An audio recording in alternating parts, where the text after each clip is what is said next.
All of you students, today I am going to discuss about linear equations in two variables. So write heading about linear equations in two variables. Linear equations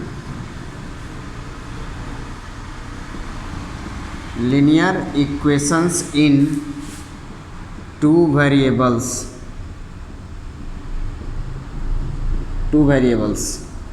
तो जैसा कि आपने heading देखा, linear equations in two variables के बारे में आज हम लोग चर्चा करेंगे, पढ़ेंगे। तो फर्स्ट ऑफ ऑल प्रत्येक पार्ट के बारे में जानते हैं कि लीनियर मीन्स क्या होता है। तो लीनियर का मतलब है जिसका डिग्री 1 हो, उसको कहते हैं लीनियर।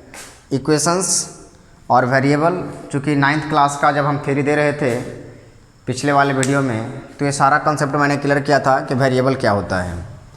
खैर जो भी हो, यहाँ भी चर्चा कर देते हैं एक बार। तो linear means having degree 1 in variables, equations both sides are equal and expression which is attached with equal sign, और variables and expression which value is not fixed. हाँ, वेरिएबल का मतलब होता है एक सिंबल जिसका वैल्यू फिक्स्ड नहीं होता है, और symbol which value is not fixed called variable. तो अब ये जानते हैं कि इसका डेफिनेशन क्या होता है। Linear equations in two variables का डेफिनेशन क्या हो सकता है। तो देखिए, linear equation in two variables का डिफाइन पहले करते हैं। Definition of linear equations in two variables. And equation be in the form of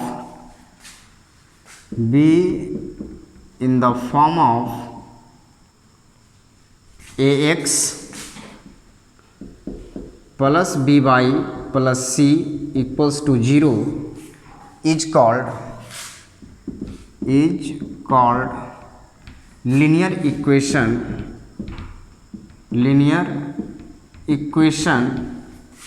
in one variable.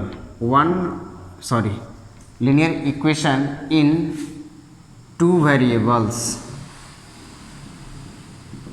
तो यहाँ पे दो वेरिएबल्स है, x है और y है, ये दो वेरिएबल्स हैं। where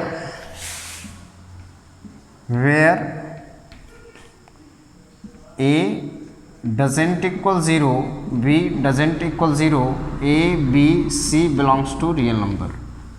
तो इस इक्वेशन को समझेंगे, ax plus B Y plus C equals to 0। तो यह एक इक्वेशन है जो दो वेरिएबल को कंटेन करता है। An equation be in the form of x plus B Y plus C equals to 0 is called linear equation in two variables. यहाँ पे ए बी सी हमारा कांस्टेंट होगा, और a doesn't equal 0, b doesn't equal 0 होगा। तो अब जानते हैं pair of linear equation in two variables क्या होता है। क्योंकि हमें क्लास 10th में पढ़ना है linear equations in two variables. तो इक्वेशंस है मीन्स एक से ज़्यादा इक्वेशन बनेंगे तो इक्वेशंस होंगे। तो यहाँ हेडिंग बनाते हैं pair of linear equations in two variables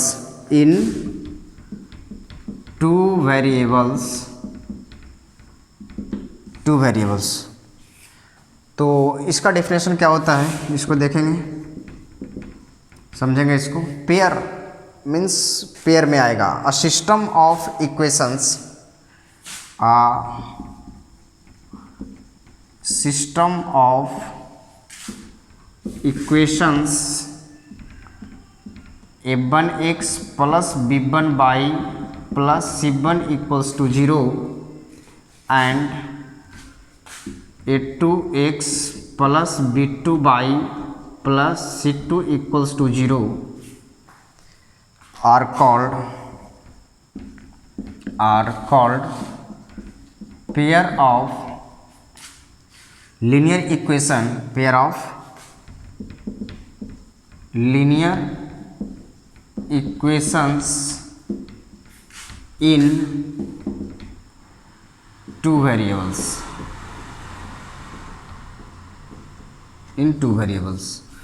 तो हमने देखा क्या system of equations a1x plus b1y plus c1 equals to 0, a2x plus b2y plus c2 equals to 0 are called pair of linear equation in two variables.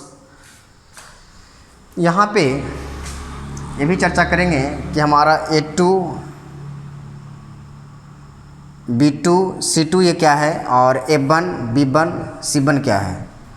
तो condition ये है a1 doesn't equal 0 और b1 a2 doesn't equal 0, b1 doesn't equal 0 और b2 doesn't equal 0। ये condition और है कि a1 b1 a2 b2 a2 b2 और ये c1 c2 ये सारे का सारे नंबर हमारा रियल नंबर पे बिलोंग करेगा। तो अभी जो है हम इसको सीख चुके linear equation in two variables. अब हम चलते हैं आगे system of concept of consistent and inconsistent के बारे में जानते हैं। तो क्या होता है कंसिस्टेंट एंड क्या होता है इनकंसिस्टेंट, इसके बारे में चर्चा करेंगे। तो जानते हैं कि what is consistent and what is inconsistent. So अब टेक हेडिंग बनाएंगे इसमें, कॉन्सेप्ट ऑफ कंसिस्टेंट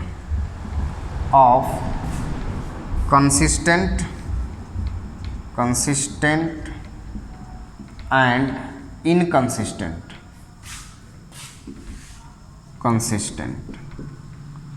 तो कंसिस्टेंट और इनकंसिस्टेंट क्या होता है, कंसिस्टेंट किसको कहते हैं, इनकंसिस्टेंट किसको कहते हैं, इसकी जानकारी, इसकी अवधारणा क्या है देखेंगे। कंसिस्टेंट के बारे में सबसे पहले हम समझते हैं। तो ऊपर के पार्ट को इरेज करते हैं होता है और इनकंसिस्टेंट क्या होता है। तो ये कंसिस्टेंट का मतलब होता है एटलीस्ट वन सॉल्यूशन, इसका मतलब सीधा होता है एटलीस्ट वन सॉल्यूशन और इसका मीनिंग होता है नो सॉल्यूशन।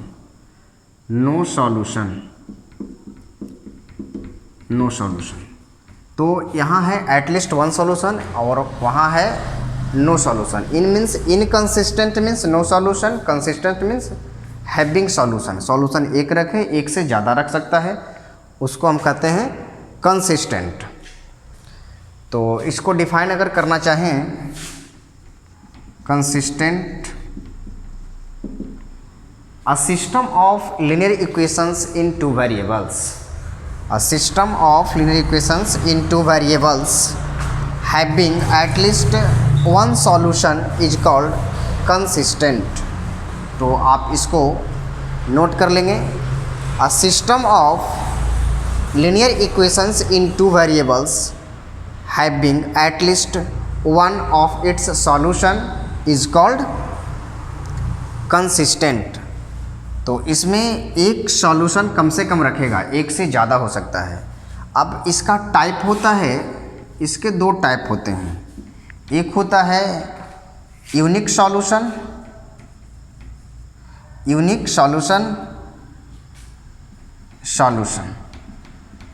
और दूसरा होता है many solution.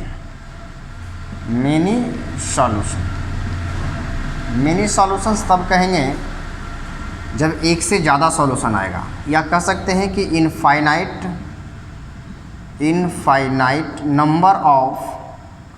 Number of mini solutions. तो आप इसको ऐसा भी कह सकते हैं। तो अब जानते हैं हम कि यूनिक सॉल्यूशन क्या होता है और infinite number of mini solutions क्या होता है। उसके बाद हम जानेंगे कि इनकंसिस्टेंट के बारे में जानेंगे। अब यहाँ देखेंगे कि यूनिक सॉल्यूशन क्या होता है। तो यूनिक सॉल्यूशन का कंडीशन कहता है कि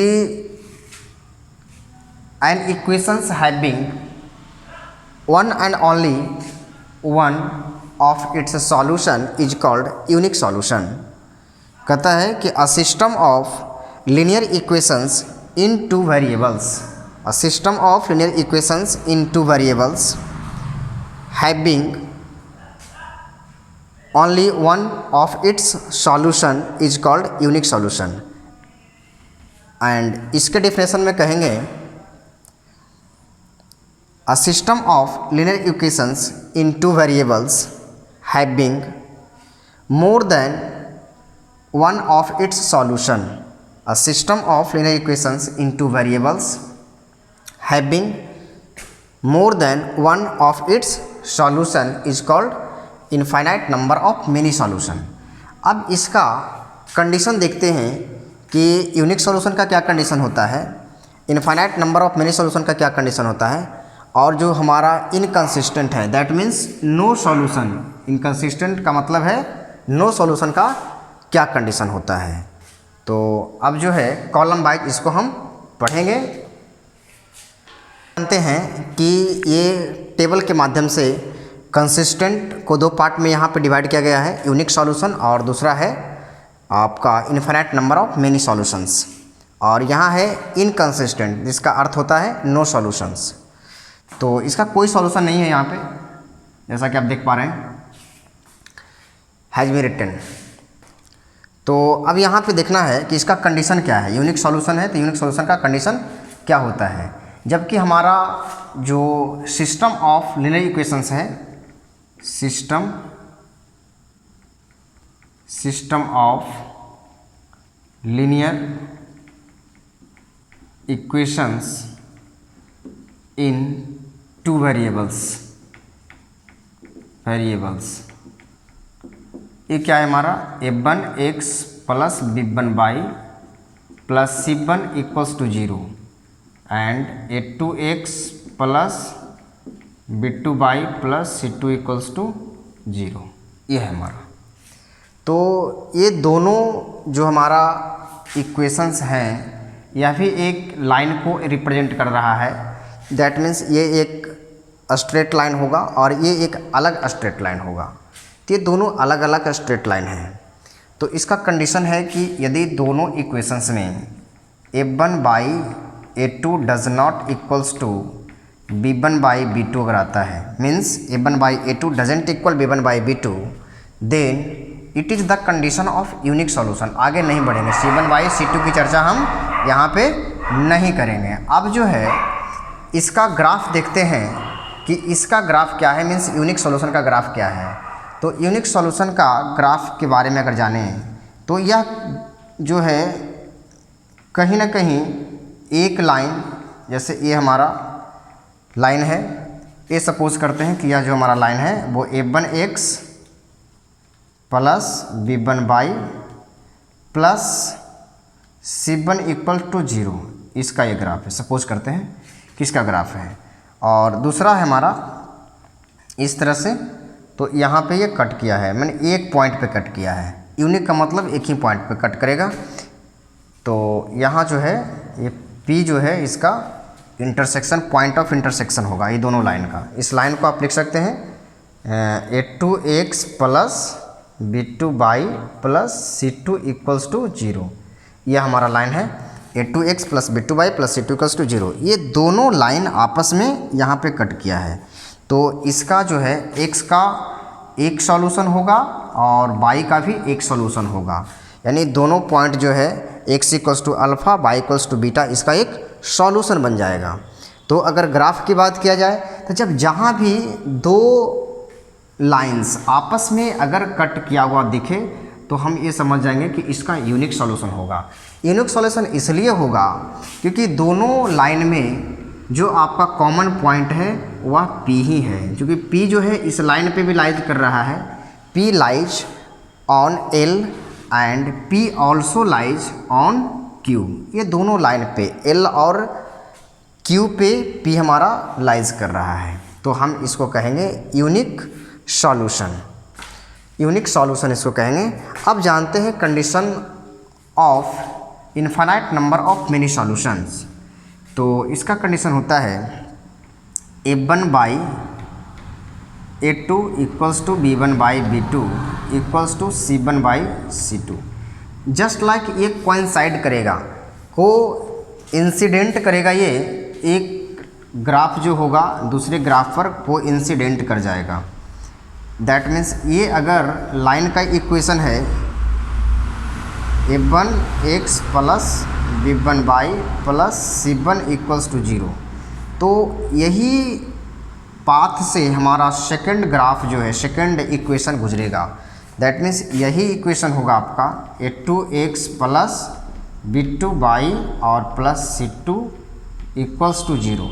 ये दोनों लाइन एक ही लाइन पे को इंसिडेंट करेगा, तो जब ये को इंसिडेंट करेगा तो ये कहलाएगा हमारा infinite number of many solutions. ऐसा क्यों? ऐसा इसलिए कि एक लाइन जो है दूसरे लाइन से infinite number of many times meet किया है। देखेंगे आप, ये एक लाइन जो है infinite number of many times meet करते हुए दिख रहा है, तो इसका जो सॉल्यूशन होगा infinite number of many solutions आएंगे, और इसका कंडीशन ये है। तो अगर ग्राफ के माध्यम से देखा जाए तो हमारा को इंसिडेंट करेगा, तो को incident means number of infinite number of many solutions intersecting at least one of its common point, तो ये कहलाएगा हमारा यूनिक सॉल्यूशन। अब ये नो सॉल्यूशन है, तो दैट मीन्स कहने का मतलब ये है कि नो सॉल्यूशन तभी संभव हो पाएगा जब दोनों लाइन, दोनों ग्राफ का मतलब लाइन यहाँ पे, तो दोनों जो लाइन है वो आपस में कभी भी मीट नहीं करेगा। तो कभी भी मीट नहीं करने का कंडीशन है कि दोनों पैरेलल होगा, तभी दोनों आपस से मीट नहीं करेगा। तो सबसे पहले इसका कंडीशन की तरफ मूव करते हैं। तो what is the condition of no solution? No solution का कंडीशन कहता है a1 by a2 equals to b1 by b2 doesn't equal to c1 by c2। और इसके अगर ग्राफ की चर्चा मैं करूं तो ये ग्राफ इसका a1x नीचे मैं ले रहा हूं a1x plus b1y plus c1 equals to 0 है, और ये दूसरा जो ग्राफ होगा ये इस तरह से पैरेलल चला जाएगा, एक दूसरे के पैरेलल जाएगा। देखेंगे दोनों एक दूसरे के क्या है, पैरेलल है, यानी कि a2x plus b2y plus c2 equals to 0, ये दोनों जो है एक दूसरे के पैरेलल है, तब ये कहलाएगा नो सॉल्यूशन। तो हम जो है यहाँ पे तीनों कंडीशन रिटर्न है। Unique solution a1 by a2 doesn't equal b1 by b2 remember रखेंगे, और इसका ग्राफ इंटरसेक्टिंग लाइन होगा, ठीक इंटरसेक्ट करेगा at a point, means one and only one of its common point, तो ये कहलाएगा हमारा unique solution. Infinite number of many solutions, it means that a line goes through a path, then another line will also go on the same path. एक line जो है जिस path से गुजरेगा, दूसरा लाइन जो हमारा होगा उसी पाथ से गुजरेगा। और इसका जो कंडीशन है a1 by a2 equals to b1 by b2 equals to c1 by c2, यानी इसमें जो होता है को इंसिडेंट का केस बनता है। आप यहाँ पे लिख सकते हैं को इंसिडेंट केस, को इंसिडेंट केस, और ये जो हमारा होता है यहाँ पे इंटरसेक्टिंग केस बनता है। यहाँ हम लिख सकते हैं, आप यहाँ पे कहीं जगह है तो लिख लेंगे इंटरसेक्टिंग केस बनेगा, इंटरसेक्टिंग केस। और यहाँ जो हम ले सकते हैं, यहाँ पे देखेंगे न तो इंटरसेक्ट कर रहा है ना ही कोई इंसिडेंट कर रहा है, यानी कि पैरेलल का केस बनता है, पैरेलल केस बनेगा यहाँ पे। तो पैरेलल जब भी होता है तो दो लाइन में होता है, कंपैरिजन में होता है, एक से ज़्यादा में ही पैरेलल हम कर सकते हैं। दो लाइन यहाँ पे है तो ये पैरेलल केस में क्या है, हमारा इनफाइनाइट नो सॉल्यूशंस है। पैरेलल केस में नो सॉल्यूशन, और जब एक लाइन दूसरे लाइन पे मिट करता है तो इसमें हमारा क्या होता है, infinite number of many solution. दो लाइन आपस में कट करता है तो कहलाता है यूनिक सॉल्यूशन। तो आई होप कि यह जो है आपको समझ में पूरी तरह से आ गया होगा। अब हम आगे की तरफ बढ़ते हैं। Method of solving pair of linear equations in two variables. तो अब इसका मेथड के बारे में जानेंगे। How many methods are there to solve linear equation in 2 variables. तो हम यहाँ पे लिख रहे हैं इसका जो है कुछ there are following methods, there are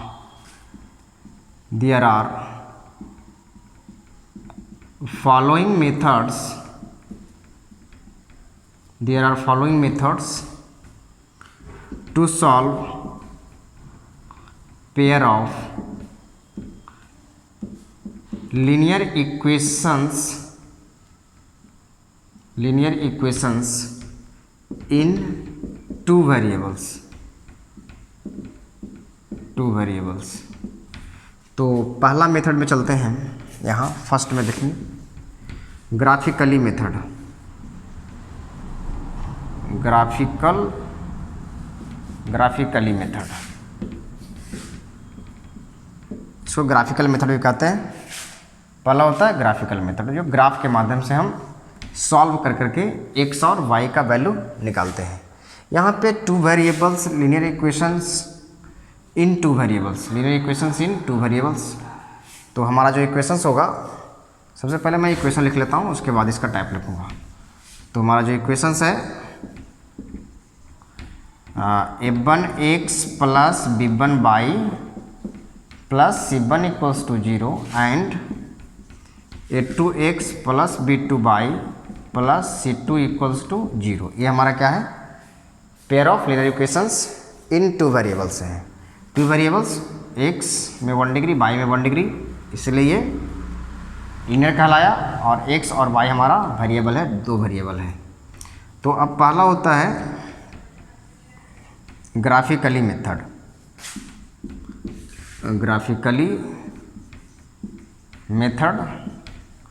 और दूसरा होता है हमारा कैंसिलेशन मेथड।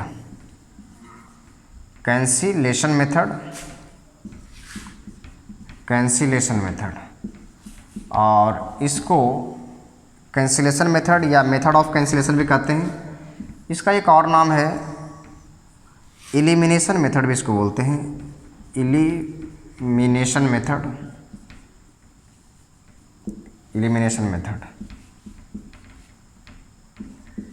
या मेथड ऑफ एलिमिनेशन भी इसको कहा जाता है। It is also known as method of elimination, it is also known as method of cancellation that means cancel होने का टर्म है, एलिमिनेशन एलिमिनेट करने का, वही चीज़ दोनों है, कैंसिल या एलिमिनेट कर दीजिए।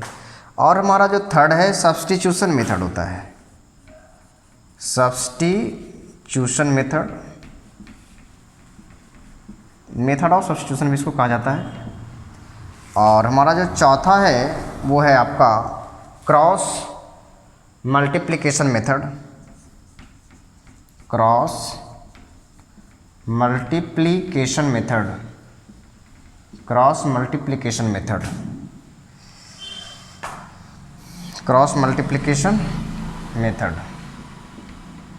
तो ये 4 मेथड हमें 10th क्लास में पढ़नी है। There are 4 methods we have to study in standard 10th for getting good marks. तो यहाँ से भी क्वेश्चन पूछता है, मेनली जो हमारा जो इम्पॉर्टेंट है VVI है, वो कभी सब्स्टिट्यूशन दे देता है या फिर क्रॉस मल्टीप्लिकेशन। तो ये जो हमारा क्रॉस मल्टीप्लिकेशन है वो हमारा VVI है। यहाँ से क्वेश्चन एक आता है, एक पूछता ही है, ठीक है। तो 1 by 1 पार्ट बाय पार्ट मैं इसको पढ़ता हूँ। ग्राफिकली मेथड मैं अगले वीडियो में ग्राफ के द्वारा मैं समझा पाऊँगा। और यहाँ अभी जो है हम चर्चा करेंगे कैंसिलेशन, सब्स्टिट्यूशन और क्रॉस मल्टीप्लिकेशन की चर्चा मैं करूँगा। तो फर्स्ट में आप हेडिंग बनाएंगे cancellation method,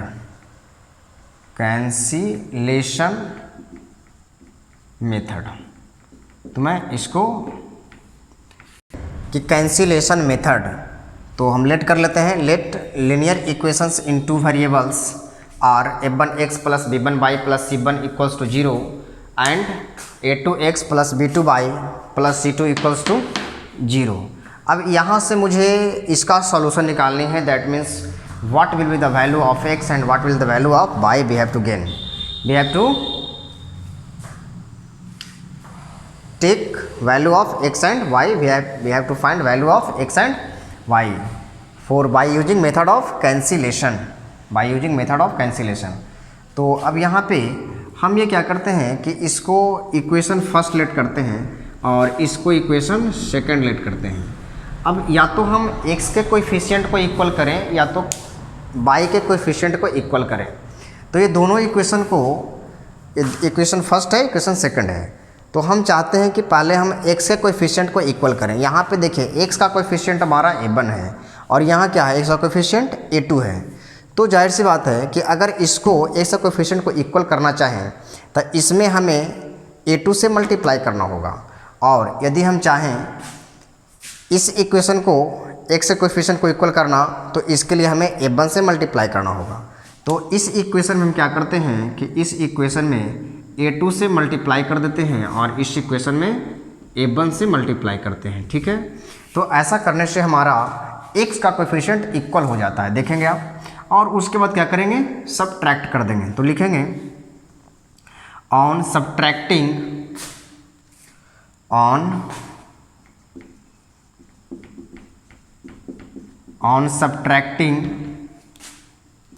first into two,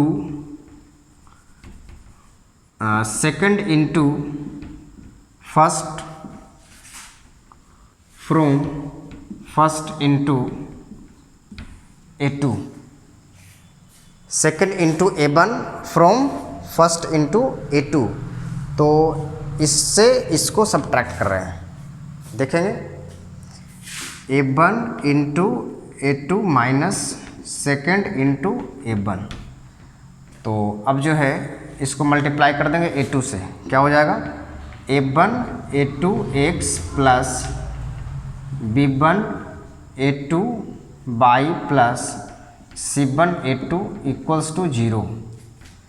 और दूसरे इक्वेशन में देखते हैं a1 a2x plus b2 a1 by plus c2 a1 equals to 0।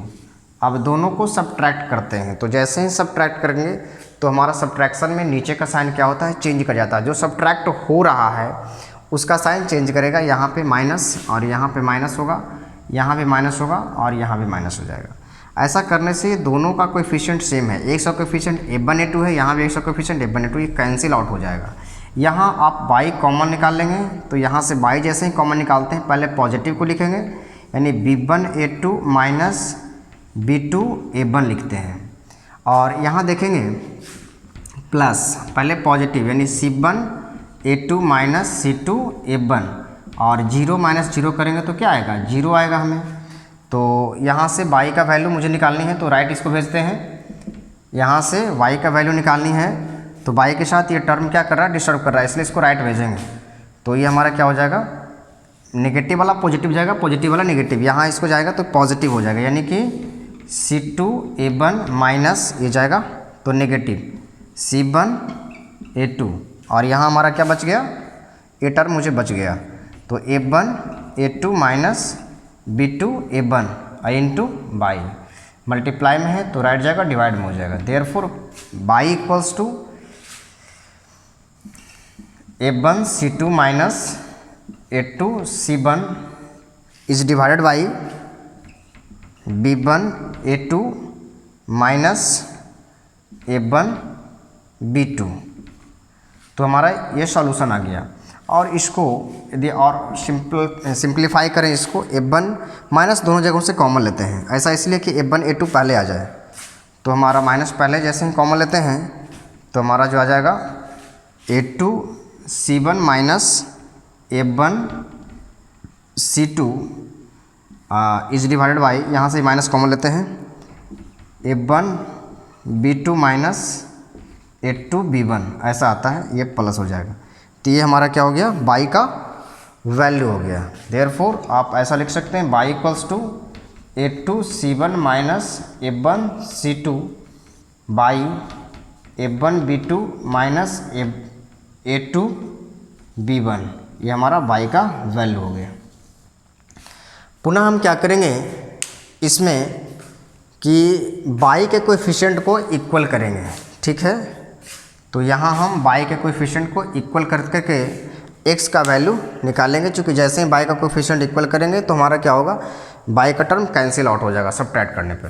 तो एक बार फिर से इसका अब हम चाहते हैं कि y का कोएफिशिएंट हमारा इक्वल हो जाए। तो ये b1 यहाँ है, यहाँ b2 है, तो this is equation first and this is equation second. तो अब जो है इसमें हम क्या करेंगे, इसमें b2 से मल्टीप्लाई करते हैं और इसमें हम b1 से मल्टीप्लाई करते हैं। तो उस वक्त हम क्या किए थे, a2 से मल्टीप्लाई किए थे इक्वेशन फर्स्ट में, और इक्वेशन सेकंड में a1 से मल्टीप्लाई किया था। अब इसमें हम, चूँकि उसमें हमको x का कोएफिशिएंट को इक्वल कराना था, अब इसमें y का कोएफिशिएंट इक्वल करानी है, तो इसके लिए इक्वेशन फर्स्ट में b2 से, इक्वेशन सेकंड में b1 से। अब इसको मल्टीप्लाई करके सब्ट्रैक्ट करेंगे in the same way. On subtracting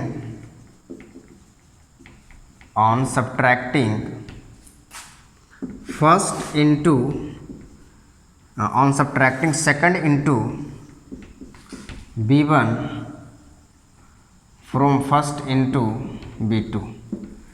तो यहाँ देखेंगे f1, इसको जैसे ही b2 से मल्टीप्लाई करते हैं तो f1 b2 x plus b1 b2 y plus c1 b2 equals to 0, और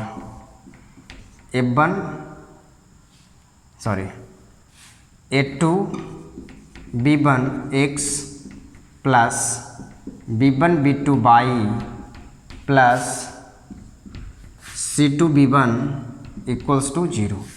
अब इसको सब्ट्रैक्ट कर रहे हैं, तो जैसे ही हम इसको सब्ट्रैक्ट करेंगे क्या होगा, हमारा साइन, नीचे का साइन चेंज कर जाएगा, मीन्स जो सब्ट्रैक्ट हो रहा है उसका साइन चेंज करेगा।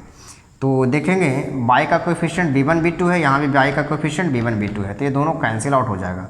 यहाँ हम पुनः x कॉमन ले लेंगे, प्लस वाले को पहले लिखेंगे a1 a2 minus a2 b1, a1 b2 minus a2 b1 यहाँ पे आ गया, और प्लस ये तो कैंसिल आउट हो रहा है, और ये जो हमारा है c1 b2 minus c2 b1। अब यहाँ भी इसको राइट ले जाएंगे, इस टर्म को राइट ले जाएंगे तो क्या होगा, ये हमारा पॉजिटिव, नेगेटिव वाले पॉजिटिव बन जाएगा। तो इसको पहले लिख लेंगे c2 और b1 माइनस c1 b2 आ रहा है, और यहाँ क्या होगा x into a1 b2 minus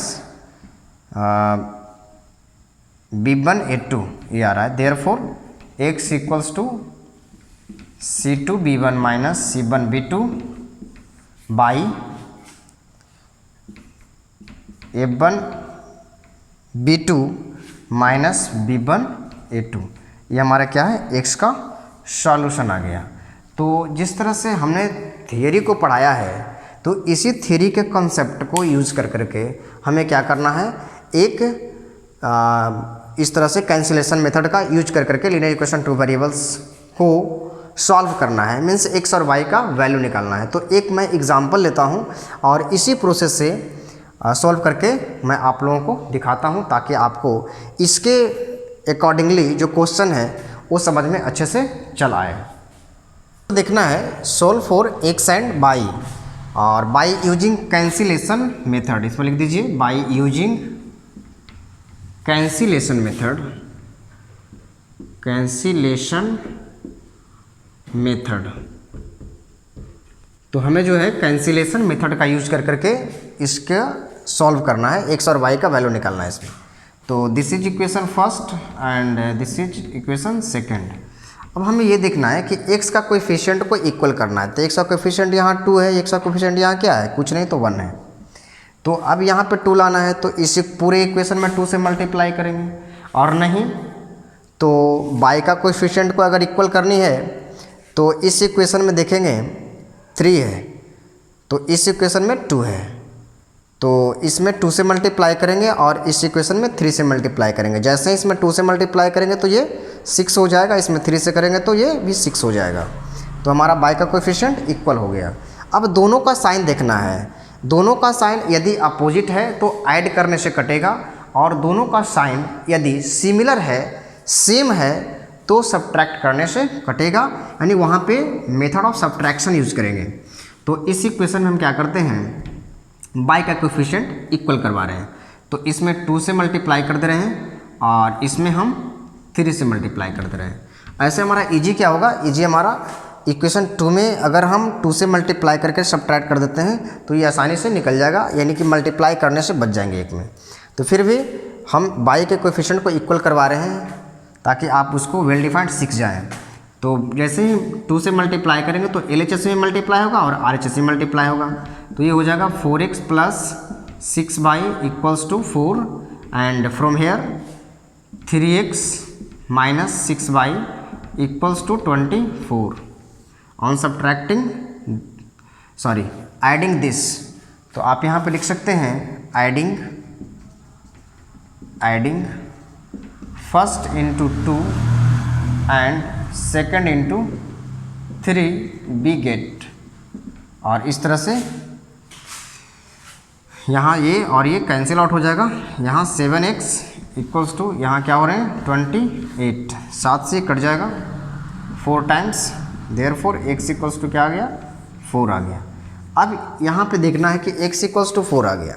अब या तो इस वैल्यू को आप किसी इक्वेशन में, किसी फर्स्ट में या सेकंड में पुट कर दें तभी निकल जाएगा, और नहीं तो पुनः जो है आप x के कोएफिशिएंट को इक्वल करवा करके निकाल सकते हैं। तो हम यहाँ पे इस वैल्यू को किसी इक्वेशन में पुट कर दे रहे हैं। इज पुट इन फर्स्ट, हम क्या कर रहे हैं फर्स्ट में पुट कर दे रहे हैं।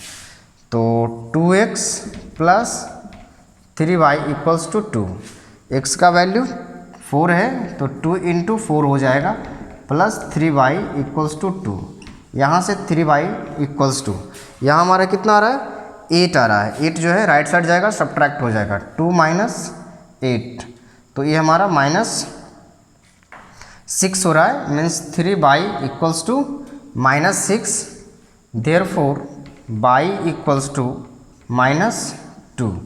This is our solution of this problem. So आपने कैंसिलेशन का यूज कर करके क्वेश्चन को सीखा बनाने के लिए कि कैंसिलेशन कैसे यूज करते हैं, और आई होप कि यह वीडियो आपको बहुत पसंद आई होगी। तो आप इस वीडियो को लाइक शेयर सब्सक्राइब कर दें, ताकि आने वाले जो भी मैं अपलोड करूं, जो भी वीडियो अपलोड करूं, वो आपको जो है आपके यहाँ तक आसानी से पहुंच जाए, पहले ही नोटिफिकेशन आपके यहाँ चला जाए कि हाँ वीडियो सर के द्वारा अपलोड हुई है। तो dear of students, this of my channel, like, share and subscribe and watch carefully, through which you can get better marks, better knowledge. So thank you so much. Hello guys.